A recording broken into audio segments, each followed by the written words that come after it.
Taurirei kuti isusu patinorwara hatikutaurire ikoko kuSouth Africa kwako. Patinorwara tinorwara kuno tichipora takashinga, tichitoonda tichisvika pakupika.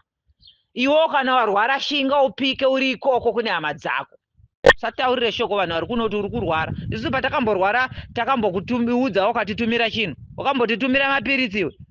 Paraseti chaiyo wakambotitumira. Sandikwidze BP yekuti naso wakuziva kuti kuna mukoma Kelvin kwana sisi Susan. Ndokwa wakuziva. Uchibatwa panhamba idzodzo kuti zvaita sei.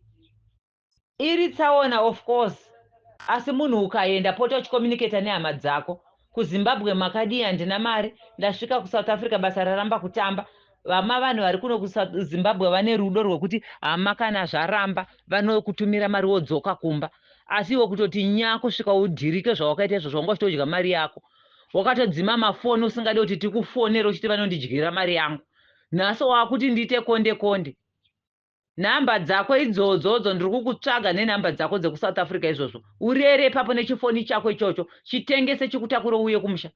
Kana wanga usina kuvaka imba usina pekurara uchiuti uchauya kuzoita mudumbu mako ugere madziro memba yeumwe mwana, uchaona zvandokuita ndokudzura. Ungadye mari yako uchipedza naso wakurwara wakuda vanhu vamusikana wabasa. Une vasikana wabasa wawaibhadhara kuno kuti vanouya kuzokupepa iwe. Sandikwidze BP. Ndinzi ndinogomerera 9 manzi yakaita zvakadaro ndarama chipiwa basa. Ndopiwa basa rekukurera.